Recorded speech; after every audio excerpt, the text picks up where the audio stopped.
Assalamualaikum warahmatullahi wabarakatuh. Perkenalkan, nama saya Eva Amelia dengan NIM 205131134. Di sini saya akan mempresentasikan tentang evaluasi kualitas air minum pada jaringan distribusi di PDAM Kota Yogyakarta.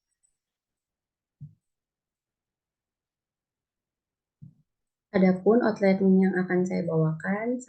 Latar belakang, 2. Rumusan masalah, 3. Tujuan dan manfaat, 4. Metode penelitian. Latar belakang, seiring bertambahnya jumlah penduduk akan menyebabkan peningkatan kebutuhan air untuk memenuhi kebutuhan masyarakat. Kebutuhan air bersih sangatlah penting untuk kehidupan sehari-hari karena air merupakan kebutuhan yang tidak terbatas dan manusia tidak bisa hidup tanpa air.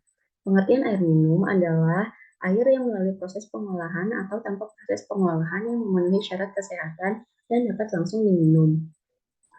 Pengolahan sistem air bersih di Indonesia dilaksanakan oleh perusahaan daerah air minum atau PDAM. Sebagai pemasok air bersih, PDAM diharapkan memberikan air yang memiliki kualitas yang sesuai dengan baku mutu yang berlaku, sehingga tidak menimbulkan bahaya bagi pelanggannya.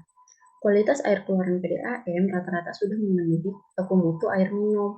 Akan tetapi, untuk sampai ke rumah pelanggan, air tersebut perlu melalui sistem distribusi. Dengan adanya perjalanan ini, air bersih dapat menurun kualitasnya. Sistem distribusi adalah sistem yang langsung berhubungan dengan konsumen yang mempunyai fungsi pokok mendistribusikan air yang memenuhi syarat ke seluruh daerah pelayanan. Untuk rumusan masalah, 1. Bagaimana kondisi kualitas air minum pada jaringan distribusi di PDAM Tirta Marta Kota Yogyakarta.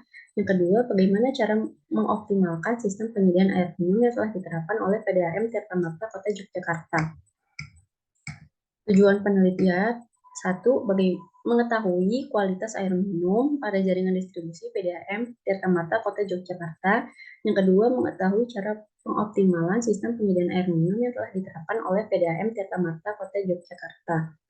Untuk manfaat penelitian, 1. Memberikan informasi tentang kualitas air distribusi PDAM Tirta Marta Kota Yogyakarta. Yang kedua, memberikan masukan kepada PDAM Tirta Marta Kota Yogyakarta untuk meningkatkan kinerja jaringan perpipaan distribusi.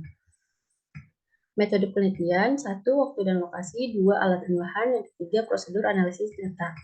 Untuk waktu dan lokasi penelitian, yaitu di PDAM Tirta Marta Kota Yogyakarta.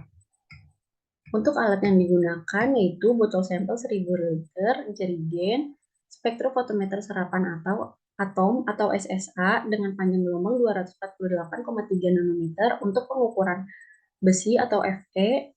Yang terakhir, spektrofotometer dengan panjang gelombang 526 nanometer untuk pengukuran mangan atau MN. Bahan yang digunakan yaitu sampel air hasil dari reservoir dan sampel air dari jaringan distribusi.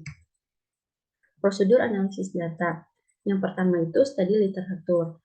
Setelah itu, sampling dilakukan di PDAM Tirta Marta Kota Yogyakarta. Selanjutnya, dilakukan uji parameter. Parameter yang digunakan yaitu besi dan mangan. Kadar maksimal besi yang diperbolehkan sesuai dengan standar baku mutu Permenkes nomor 492 tahun 2010 adalah 0,3 mg per liter.